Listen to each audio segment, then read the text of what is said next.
Result, जिसका नाम सुनते ही ना हाथों में कपकपी मच जाती है। समझ नहीं आता कि यार हो क्या रहा है अभी, मतलब रिज़ल्ट कैसा होगा कैसा नहीं होगा, मतलब क्या हो जाएगा आगे जाकर। तो बहुत ही टेंशन सी होने लगती है, बहुत ही टेंशन वाला ये फेज़ होता है, खासकर तब जब बच्चा एग्ज़ाम जब देता है उसके कुछ दिनों के बाद ही उसको ये डर सताने लगता है दिमाग में कि जब रिज़ल्ट आएगा तो क्या होगा। एग्ज़ाम तो मैं दे आया हूँ लेकिन आगे क्या बनेगा। तो फ़िलहाल आज रिज़ल्ट का दिन आ चुका है, रिज़ल्ट भी आ चुका है। 12th क्लास का आज रिज़ल्ट आया है समर जोन जम्मू का। तो आज मेरे सामने ये जो बैठी हैं एक बच्ची, कृतिका शर्मा इनका नाम है, इन्होंने टॉप किया है साइंस में। तो आज इनसे थोड़ी सी बातचीत करते हैं कि किस तरीके से ये जो जद्दोजहद थी इन कुछ दिनों की, क्योंकि लॉकडाउन भी था, तो पूरी आज बातचीत जो है इनके साथ करेंगे। तो पहले तो कृतिका कॉन्ग्रेचुलेशंस आपको। Thank you ma'am. कृतिका, मैं आपसे ये समझना चाहूँगी कि कितनी नर्वसनेस थी आपको, ये जब रिज़ल्ट नहीं आया था उससे पहले कितनी नर्वसनेस थी आपको कि अब पता नहीं थोड़े दिन रह गए हैं, रिज़ल्ट आने वाला है, क्या होगा? नर्वसनेस स्टार्टिंग में तो थी, जैसे जब एग्ज़ाम देके घर आते थे उसके बाद तो थी, लेकिन मेरा यही था कि अपना बेस्ट देना है, आगे जो भी आए वो भगवान के ऊपर है। तो हर एग्ज़ाम से पहले मैं सोच के जाती थी कि नहीं, इस बार अपना बेस्ट देना है, जो आएगा ठीक होगा। तो अपना बेस्ट दे के फिर भगवान पे छोड़ देना होता है कि जो भी होगा अच्छा होगा। अब मुझे ये बताएं कि साइंस में इंटरेस्ट कहाँ से आया? मेरा 9th और 10th में ही था कि जब से बायो पढ़ रहे थे, साइंस फिज़िक्स पढ़ रहे थे, फिज़िक्स में बहुत ज़्यादा इंटरेस्ट था, उसके बाद बायोलॉजी में बहुत ज़्यादा इंटरेस्ट था। 9-10 से ही था कि हाँ यही स्ट्रीम परसू करनी आगे भी। तो जब 10th के बाद जब हमें ये सोचने को मिलता है कि अब हमने कौन सा स्ट्रीम जो है वो अब चूज़ करना है, उस टाइम पे कितने लोगों ने आपको पहले तो ये बताओ सजेशंस दिए होंगे? रिश्तेदारों ने अलग सजेशन दिए होंगे, दोस्तों ने अलग दिए होंगे कि भाई हम तो ये स्ट्रीम चुन रहे हैं तो हम ऐसा तुम भी ये चुन लो, किसी ने ऐसा किया, कोई सजेशन दिए? हाँ, बहुत ज़्यादा आए थे सजेशंस वैसे, लेकिन अल्टीमेटली सब मुझ पर था कि मैंने क्या लेना, क्योंकि मेरे पेरेंट्स मेरे साथ थे कि जो मैंने ऑप्ट करना है वही, वो भी खुश थे कि हाँ यही लेंगे। और मेरा भाई जो था उसने मुझे बताया कि कौन से लेने चाहिए कौन से नहीं, उसको मेरे इंटरेस्ट के बारे में मेरे से ज़्यादा पता है, तो उसने मुझे बताया कि नहीं तू ये कर। और फिर मेरा खुद का फाइनल डिसीजन था कि नहीं, मैं मेडिकल लूँगी और यहीं से आगे परसू करूँगी अपनी ड्रीम को। भैया क्या करते हैं जो उन्होंने आपको सजेशन दिए? मेरा भाई मेरे से 1 साल बड़ा है, वो भी एसपी स्मार्ट स्कूल का ही एक स्टूडेंट है, उसके भी 95% आए थे बोर्ड में। तो अभी वो नीट की कोचिंग वगैरह ले रहे हैं भैया, इसीलिए उन्होंने हमको दिया सजेशन। तो आपको भी मतलब उन्हीं से इंस्पिरेशन आई कि उन्होंने टॉप किया था तो मैं क्यों नहीं? हाँ बिल्कुल, वही मोटिवेशन है मेरी। तो जब रिज़ल्ट आया तो सबसे पहले किसने बताया रिज़ल्ट के बारे में? क्या कर रहे थे उस वक्त? पता था कि आज आने वाला है रिज़ल्ट या नहीं? नहीं, कोई आइडिया नहीं था। अभी तो हमें ये भी नहीं पता था कि हमारे आगे वाले एग्ज़ाम्स जो 2 पेंडिंग थे वो होने हैं या नहीं होने हैं। अचानक से ही कि मैं सोई हुई थी, मेरे पापा ने मुझे कॉल किया कि रिज़ल्ट आ गया। मैंने तो पहले 2 बार कंफर्म किया, पापा आप झूठ बोल रहे हो ना? फिर पापा बोलते नहीं तू देख रिज़ल्ट आ गया है और इतने मार्क्स आए हैं। पहले तो बिलीव नहीं हुआ, फिर देखा तो फिर जाके थोड़ा। पहले क्या लगा, पापा प्रैंक कर रहे हैं? हाँ, पहले तो यही लगा था कि पापा झूठ बोल रहे हैं। पापा वैसे झूठ क्यों बोलेंगे, उन्हें भी खुशी हुई होगी कि उनकी बेटी ने टॉप किया है रिज़ल्ट देख के। तो सबसे पहले जाके जब रिज़ल्ट के बारे में पता चला आपको कि अच्छा अब रिज़ल्ट आ गया है, टॉप कर लिया है मैंने, तो सबसे पहले कॉल किसको की? स्कूल की तरफ से कोई कॉल आई पहले या फिर आपने स्कूल में जाके सीधा बता दिया? सबसे पहले तो पापा का कॉल आया था, फिर मम्मा से बात करी थी, साथ में भैया थे। पापा मम्मा सुंदर बनी थे एक्चुअली और मैं जम्मू पीजी में। तो फिर स्कूल से कॉल आया था, शिवांग सर का, हमारे सीईओ हैं शिवांग सर, उनका कॉल आया था। फिर धीरे धीरे सबका कॉल आना शुरू हो गया। सुबह से इतने कॉल आ चुके हैं, अभी फ़ोन ही स्विच ऑफ हो गया हुआ है, बैटरी डेड। अच्छा, बैटरी डेड हो गई है कॉल ले लेके, वो ठीक है। वैसे भी आपका आज दिन बनता है, आज तो लोग मुबारकबाद देंगे आपको, रिश्तेदार भी आज सामने आएंगे और बोलेंगे मुबारक है आपको। खुशी हुई थोड़ी सी कि 2 एग्ज़ाम जो है वो देने नहीं पड़े, पेंडिंग थे तो लॉकडाउन आ गया, चलो अच्छा हुआ 2 एग्ज़ाम नहीं देने पड़े। हाँ, कुछ हद तक तो थी, बट मैं चाहती थी कि बायो का एग्ज़ाम हो ही जाए, क्योंकि इतने अच्छे से तो प्रिपेयर थी कि अब हो जाए, लेकिन फिर भी नहीं हुआ। फिर भी उतने मार्क्स मिल ही गए जितने एक्सपेक्टेड थे। तो हाँ, अच्छा तो लगा ही ऑब्वियस कि एग्ज़ाम बिना दिए ही मार्क्स आपको मिल जाएं। तो ऐसा क्यों, क्या बायो फेवरेट सब्जेक्ट है? नहीं, मेरा फेवरेट सब्जेक्ट फिज़िक्स था, बट बायो में इंटरेस्ट बहुत ज़्यादा था, क्योंकि एक्चुअली लॉकडाउन के दौरान बहुत बार रिवाइज़ भी कर लिया था ना उसको, 4-5 बार रिवीजन भी हो गई थी उस सब्जेक्ट की, तो इसीलिए लगता था कि बायो का हो जाए, बट जो भी हुआ अच्छा ही हुआ। बायो का हो जाता तो शायद फुल मार्क्स ही पूरे ले लेते आप। अब मैं आपसे ये भी जानना चाहूँगी कि क्या कोई ट्यूशन वगैरह कहीं जाते थे या सिर्फ स्कूल पे ही पूरा डिपेंडेंट? नहीं, जिस स्कूल में मैं पढ़ती हूँ एसपी स्मार्ट स्कूल, वहाँ पे एक तो ट्यूशन अलो नहीं है और ज़रूरत भी नहीं है ट्यूशन की। देखो जैसे हमारी बात है तो मैं और मेरी फ्रेंड हैं दिव्यांशी, हम सुबह स्कूल 6 बजे भी आके बैठ के पढ़े हुए हैं और रात को 7-7 8-8 बजे तक भी यहाँ से जाते थे। स्कूल का पूरी तरह से सपोर्ट था, ना सिर्फ एकेडमिकली बट मॉरली भी। जैसे मैं अपने फैमिली से दूर थी तो मुझे कभी भी कुछ भी प्रॉब्लम होती थी तो मैं अपने स्कूल टीचर से डिस्कस कर लेती थी। हमारे बहुत सारे सर हैं, मिस राय सर हैं, निजप्रिया मैम है, आशुतोष सर हैं, इन सब ने पॉइंट पे हमें गाइड किया हुआ है कि नहीं ये करो, ये मत करो, ये आपके लिए बेटर होगा, ये नहीं। तो स्कूल का पूरा सपोर्ट था हमें। अच्छा, अब ये बताएं कि जब घर जो है, घर वाले जो है वो दूर है आपसे, सुंदरबनी में रहते हैं, आप यहाँ पीजी में जम्मू में रहती ही, तो जब कोई त्यौहार आता था तो वहाँ पे जाती थी वापस त्यौहार मनाने के लिए, या फिर यहीं पे रह के कहते थे कि नहीं मुझे तो पढ़ाई करनी है, अब मुझे टॉप करना है, तो क्या वो माइंड में सोचते थे? नहीं, ऐसा कुछ नहीं था। मैंने कभी एक्सपेक्ट नहीं किया था कि नहीं टॉप ही करना है। अपना बेस्ट दिया और टॉप तो फिर आ ही गया। और साथ में हाँ, त्यौहार की जहाँ तक बात है, जब हॉलीडे मिल जाती थी तो चले जाते थे, नहीं तो यहीं पे मना लेते थे। मोस्ट ऑफ द टाइम तो मैं घर पे गई हूँ, सब इंजॉय किया मैंने पूरी अच्छे तरीके से। अच्छा, मतलब इंजॉयमेंट भी की है और त्यौहार भी मनाए हैं और टॉप भी किया है, ये तो मतलब बहुत ही रेयर कॉम्बिनेशन हो गया। अब मैं बात करूँगी हॉबीज़ के बारे में। क्या कुछ हॉबीज़ हैं आपकी, कुछ इंटरेस्टिंग सी हॉबीज़ होती है? क्योंकि वैसे तो अक्सर देखा जाता है कि टॉपर्स के लिए लोग बोलते हैं कि ये तो बस पूरा दिन पढ़ते रहते हैं, किताबें खुली रहती हैं इनकी, रात को भी जब सोने लगते हैं तो सोने से पहले भी किताब अपने सर के ऊपर पूरा ऐसे रखते हैं। तो क्या ये बात सच है? इस बात में कितना दम है? और साथ ही में आपके पास कुछ ऐसा है कि जो आप बोल सके कि नहीं बहुत इंटरेस्टिंग हॉबीज़ है मेरी? इंटरेस्टिंग का तो पता नहीं, बट डायरी राइटिंग मैं जब से बचपन से हूँ, मेरी मम्मा मेरे को बताते हैं कि तू जब से छोटी थी तो कुछ लिखती रहती थी। अच्छा। अलग सी लैंग्वेज में, साइन लैंग्वेजेस में कुछ ना कुछ। बचपन से ही डायरी राइटिंग और स्टोरी बुक्स रीड करने का बहुत ज़्यादा शौक है मुझे। साथ में गाना तो नहीं आता, बट म्यूज़िक सुनने का भी बहुत ज़्यादा शौक है। और ऐसा नहीं है कि पढ़ाकू बच्चे 24 घंटे पढ़ते रहो। हमारे जो स्कूल का सिस्टम था, जैसे हमारा आज एक चैप्टर हुआ, उसके अगले दिन उसका मैट या वैट, जैसे मंथली टेस्ट या वीकली टेस्ट होते थे, तो इसलिए बर्डन तो कभी पड़ा नहीं। और ऐसा नहीं था कि पूरे 24 के 24 घंटे पढ़ते रहो। जितने भी आवर्स पढ़ो, कंसिस्टेंसी से पढ़ो, पूरा फोकस्ड होके पढ़ो, विदाउट एनी डिस्ट्रैक्शन, तो फिर श्योर आप अच्छे मार्क्स से पास हो ही जाएंगे। गाने की मैंने भी बात की तो आपके मुंह से निकला गाना, फिर आपने बोला नहीं मुझे सुनना पसंद है। कहीं ऐसा तो नहीं है कि सोच रहे हो कि नहीं कैमरा है तो कैमरे के सामने कहीं मुझसे ये ना कह दे कि टॉप की आज तो चलो इसी खुशी में गा दो? नहीं, ऐसी कोई बात नहीं, बट सही में नहीं आता गाना। अच्छा, गाना नहीं आता? हाँ, गाना सुनना बहुत पसंद है। बट अच्छा, सुनना बहुत पसंद है। तो ये बता दो फेवरेट सॉन्ग कौन सा है? फेवरेट सॉन्ग बहुत सारे हैं, एक का नाम लेना तो बहुत मुश्किल है, बट बहुत ज़्यादा ही अब याद ही नहीं आ रहा मेरे को। आज घर वाले क्या आपके वो जो कुछ फेवरेट सॉन्ग्स अगर होंगे भी तो वो लगाएंगे घर जाके और डांस वांस करेंगे? अभी तो पापा मम्मा अभी आए नहीं है, अभी पहुंचेंगे पापा मम्मा फिर। हाँ। अच्छा, अभी सिर्फ फ़ोन पे बात हुई है? हाँ, अभी सिर्फ फ़ोन पे बात हुई है मेरी। तो घर पे और कौन कौन लोग हैं? घर पे मेरा बड़ा भाई है, जैसे मैंने बताया, और मेरे सारे कज़न्स वगैरह, ताई जी वगैरह सब हैं घर पे। आज आपके लिए इतना स्पेशल दिन है, बहुत ही अच्छा एक आपने अचीवमेंट आपकी आज हुई है, तो आज मिस नहीं कर रहे उनको कि काश मेरे मॉम डैड आज बिल्कुल मेरे साथ होते इस टाइम पे, खासकर इस स्पेशल मोमेंट पे, तो कुछ एक अच्छा लगता, अच्छा फील होता, तो क्या कहना चाहेंगे? हाँ, ये है कि जब मेरा 10th का रिज़ल्ट निकला था तब मैं यहीं 11th में थी।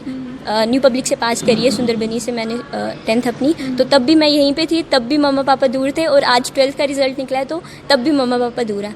थोड़ा तो होता ही है कि काश वो अभी यहाँ पे होते, बट वो अभी रास्ते में अभी पहुँच ही रहे होंगे। जल्दी ही पहुंच जाएंगे उम्मीद है, और जल्दी आपके पास आके आपको शायद से गले से लगा ले कि आज हमारी बच्ची ने टॉप किया है। तो वो जैसे कि माँ बाप की बात कहते हैं ना कि माँ बाप जो होते हैं वो अपने बच्चों की तरक्की देख के बहुत ज़्यादा खुश हो जाते हैं और कहते हैं कि अब हमारा बच्चा जो है वो इस लायक हो चुका है कि वो खुद से डिसीजन भी ले सके, अच्छे काम आगे जाके कर सके। मैं आपसे ये जानना चाहूँगी कि अब फर्दर आपने क्या सोचा है फ्यूचर में, आगे आप क्या करेंगी, क्या बनना चाहती हैं? I am an aspiring doctor. अभी नीट की तैयारी कर रहे हैं, प्री मेडिकल टेस्ट की हम। अच्छा जी। तो डॉक्टर बन के, जैसे अभी कोविड का जो इन्फेक्शन है वो फैला हुआ है, तो जिस तरीके से आज भी डॉक्टर्स जो हैं वो काफ़ी लोगों को इंस्पायर कर रहे हैं, आप जैसे बडिंग जो भी सोच रहे हैं इस चीज़ के बारे में कि हम आगे जाके डॉक्टर्स बनेंगे, उनको बहुत इंस्पायर कर रहे हैं। तो अच्छा लगता है देख के कि डॉक्टर जो एक ये फील्ड है, एक जो प्रोफेशन है वो बहुत ही उस तरीके का है जहाँ से आपको लगता है कि आप बहुत सारे लोगों की जान बचा सकते हो, बहुत सारे अच्छे काम कर सकते हो। जी बिल्कुल। मैं चाहती हूँ कि मैं अपने नेशन को सर्व करूँ, और डॉक्टर एक ऐसा मीडियम है जिसके थ्रू मैं ये करूँगी। अब वो इतना अच्छा लगेगा जब हम किसी की जान बचाएंगे और उसके पेरेंट्स या उसके फैमिली मेम्बर हमें आके बोलेंगे कि थैंक यू, आपने हमारी जान बचाई। एक अलग सी सेटिस्फेक्शन होगी उस चीज़ को लेके। होप सो मैं अपने ड्रीम को परसू कर सकूँ। अब जैसे कि डॉक्टर का आपने बात की कि डॉक्टर भी बनना चाहती हूँ, तो उसके अलावा मैं अगर आपको कोई ऑप्शन दूँ कि डॉक्टर के अलावा कोई और अगर आपको पेशा अगर चूज़ करना पड़ जाए तो क्या करोगे? ऐसा बैक ऑप्शन तो नहीं रखा। जिस चीज़ पे है फोकस उसी पे पूरा फोकस है। उसके बाद सेकंड चॉइस अभी देखते हैं। फ़िलहाल तो जो चीज़ है शॉर्ट टर्म गोल है मेरा, अभी उसी पे फोकस करेंगे। नहीं तो डिस्ट्रैक्शन ही काफ़ी हो जाती है कि नहीं अभी ये नहीं करना तो वो करेंगे। पूरा फोकस पूरा का पूरा कंसंट्रेटेड अभी डॉक्टर पे ही है फ़िलहाल। क्योंकि मैंने अक्सर खुद कुछ लोग देखे हैं जो डॉक्टर बनने के बाद भी आईएएस की तैयारी करने में जुट जाते हैं और कहते हैं कि नहीं हमें नेशन को वाइड एक लेवल पे जो है सर्व करना है, तो वो आईएएस की तैयारी करने लग जाते हैं। तो आपके माइंड में कभी ऐसा आया? 10th तक तो था कि कहीं ना कहीं मैं सोचती हूँ कि हर एक बच्चे का कहीं ना कहीं सपना होता है कि वो आईएएस करे।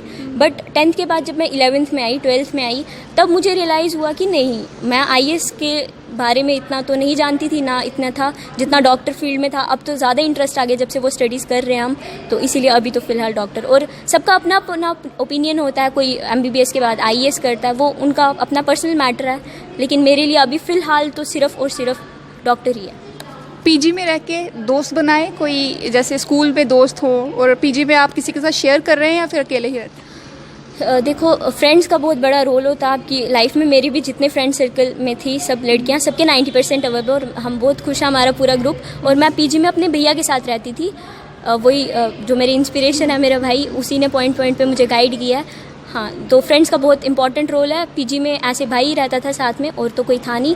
और साथ में मेरी स्कूल की फ्रेंड्स हैं, दिव्यांशी, मीहुल, महक, मोक्षी, सिया, ये सब, इन्होंने बहुत ज़्यादा हेल्प करी। अच्छा, उनका नाम इसलिए ले रहे हो ताकि सुने वो भी कि मैं आपका नाम ले रही हूँ? नहीं, ऐसी बात नहीं है। उनको भी पता उन्होंने मुझे कितना सपोर्ट किया है। हर एक टाइम पे कुछ टाइम आते हैं जब आपको फैमिली की याद आती है, तो उस टाइम पे भी बहुत ज़्यादा सपोर्ट होता है फ्रेंड्स का। तो फ्रेंड्स बहुत अच्छे हैं। तो अभी जिन्होंने 90% मार्क्स लिए हैं, वो कहीं ना कहीं ये नहीं सोच रही कि यार हम साथ में ही पढ़ते थे, मेरे 90% आए हैं, इसके 98 पॉइंट कुछ % आ गए हैं, वो कैसे हो गया? पढ़ाई तो हमने एक जैसी की थी। नहीं, ऐसा कुछ नहीं होता है। जो फ्रेंड्स होते हैं ना, जो सही में आपकी फ़िक्र करते हैं, तो वो उनके माइंड में कभी कंपटीशन आता ही नहीं है। ये तो मैटर है। और जो ऐसा सोचें फिर वो शायद फ्रेंड्स होते ही नहीं आपके। टॉपर तो हैं ही है ये, लेकिन बातें भी बहुत इन्होंने ऊंचे स्तर की हैं कि वो दोस्त ही क्या जो आपसे जल जाए, आपसे जेलस हो जाए। तो दोस्तों को जलना नहीं चाहिए। हालांकि अक्सर हम देखते हैं कि नहीं, खासकर लड़कियों में ज़्यादा होता है कि अच्छा उसने ज़्यादा अच्छे कपड़े पहन लिए मेरे से, तो जल जाती है वो दूसरी वाली कि यार अच्छा इसने ऐसा कैसे कर लिया। तो बहुत सारी चीज़ों में लड़कियां जो हैं वो थोड़ा सा जेलस फैक्टर उनमें आ ही जाता है। उसके अलावा मैं आपसे ये जानना चाहूँगी, दोस्तों का आपको बहुत सपोर्ट रहा, फैमिली का बहुत सपोर्ट रहा, और आपको मतलब किस तरीके की जो है लाइफ जो है एक तरीके से आपको देखने को मिलती है, जहाँ पर एक सिटी वाला इन्वायरमेंट है और सुंदरबनी का इन्वायरमेंट है। तो यहाँ पर कौन कौन से आपके ऐसे प्लस पॉइंट रहे जहाँ पर आपको लगा कि यहाँ पर यार बाकी फैसिलिटीज़ हैं जो कि सुंदरबनी इलाके में शायद नहीं होंगी? अब जैसे सुंदरबनी भी एक बहुत अच्छा एजुकेशनल हब है। वहाँ के स्टूडेंट्स भी बहुत अच्छा सिक्योर करते हैं। मेरा भाई यहाँ पे था, तो इसीलिए मैं यहाँ पे जम्मू आके स्टडी कंटिन्यू करी है। यहाँ पे मेरा ये प्लस पॉइंट था कि मेरा भाई मेरे साथ था, जिसने हर पॉइंट पे मुझे गाइड किया है। और ज़्यादा फैसिलिटीज़ एसपी स्मार्ट स्कूल की हैं कि यहाँ पे बहुत ज़्यादा ही मतलब सपोर्ट करते हैं आपको हर चीज़ के लिए। आप किसी भी मैटर पे हो सके, चाहे आपका पर्सनल मैटर क्यों ना हो, वो उस पर भी एडवाइस करते हैं, काउंसलिंग करते हैं आपकी। इसीलिए यही मेरी ड्राइविंग फोर्स थी जिसने मुझे एसपी स्मार्ट लाया। अच्छा, लेबॉरेटरीज जब बच्चे जो हैं जाते हैं, लैब में जब जाते हैं, खासकर एक्सपेरिमेंट करने के लिए, नॉन मेडिकल या मेडिकल फील्ड के बच्चे, तो कई बार वहाँ पर वो सीख रहे होते हैं जब, तो किस तरीके का तब माहौल रहता है वहाँ पे? आपने जब वहाँ पे सीखने के लिए आप वहाँ पे जब जाते थे लैब्स में, तो कभी ऐसा कोई इंसिडेंट हुआ, कोई फ़नी इंसिडेंट हो गया हो लैब में? हाँ, ऐसा हुआ था। वो मेरी किसी टीचर को तो पता नहीं है, अब रिवील हो जाएगा। तो एक बार अभी जब एग्ज़ाम्स के ड्यूरिंग जब प्रैक्टिकल था हमारा, तो हमें रिवीजन करवा रहे थे प्रैक्टिकल्स की भी। तो हम अपने लैब में थे, तो वहाँ पे फ़िल्टर पेपर होता है, केमिस्ट्री लैब में थे एक्चुअली, मैम करवा रहे थे तो मैं पीछे आ गई। मेरे को बहुत बोरिंग सा लग रहा था क्योंकि ऑलरेडी इतनी बार कर चुके थे कि अब मन नहीं आया। तो फ़िल्टर पेपर लिया, उसको थोड़ी सी आग लगाई, फिर मैंने बुझा के डस्टबिन में फेंक दिया। थोड़ी देर बाद हम सब बाहर आए और देखा डस्टबिन अंदर से पूरा जल गया, पूरा धुआं धुआं हो गया था उस रूम में। मैम पूछती किसने किया, तो मैंने बोला ही नहीं मैंने किया।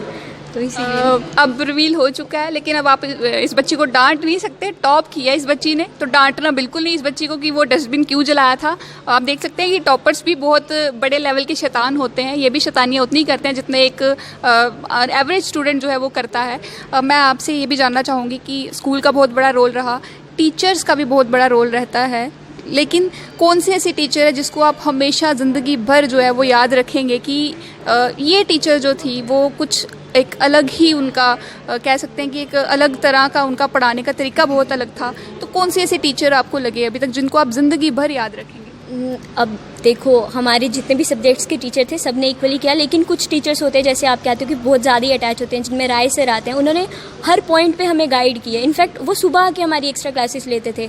मुझे नहीं लगता कि कोई टीचर हो जो अपने जो उसका शेड्यूल है उससे जल्दी आके आपको पढ़ाए और विदाउट एनी जो शिकायत के कि हमने ऐसा किया। और निजप्रा मैम थे, उन्होंने भी बहुत ज़्यादा सपोर्ट किया। और अभी भी हमारी नीट की क्लासेस चल रही हैं ऑनलाइन और वो बहुत ज़्यादा हमें सपोर्ट करते हैं। आशुतोष सर है, रितिका मैम है, RK सर हैं, सब हैं, सभी ने बहुत ज़्यादा मेहनत करी है हमारे ऊपर। ये तो अच्छी बात है। अब मेरे को ये भी बता दो कि सुबह से मुंह मीठा होता रहा होगा, कितनी मिठाइयाँ अभी तक सच सच बताना सुबह से आपने खा ली हुई हैं और कितनी आपने दूसरों को खिला चुके हो?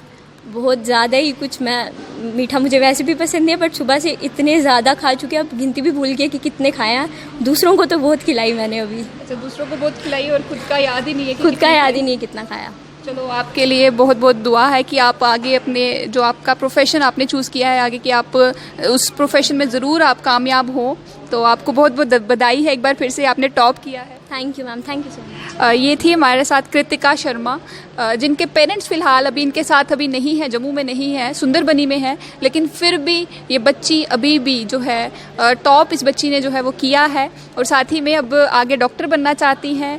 कुछ शरारतें भी इन्होंने बताई अपनी कि क्या क्या शरारतें ये जो केमिस्ट्री की लैब थी वहाँ पर ये किया करते थे, डस्टबिन जला देती थी। तो फ़िलहाल ये बच्ची जो है बहुत ही ब्राइट फ्यूचर है इस बच्ची का, टॉप किया है इस बच्ची ने आज साइंस जो स्ट्रीम में। तो फैकल्टी भी बहुत खुश है, मैंने देखा कि सभी टीचर्स बहुत खुश हैं, मिठाई के डब्बे जो है वो बांट रहे हैं। उसके बाद पेरेंट्स जो हैं वो भी पहुँचे नहीं हैं, लेकिन जल्द ही वो भी पहुँचेंगे। तो उम्मीद और यही तवक्का यही है कि जम्मू कश्मीर में जो आज जम्मू के जो डिवीज़न के जो बच्चे हैं 12th क्लास के, जिन्होंने भी आज टॉप किया है, उन सभी को बहुत बहुत बधाई स्ट्रेट टाइम की तरफ से।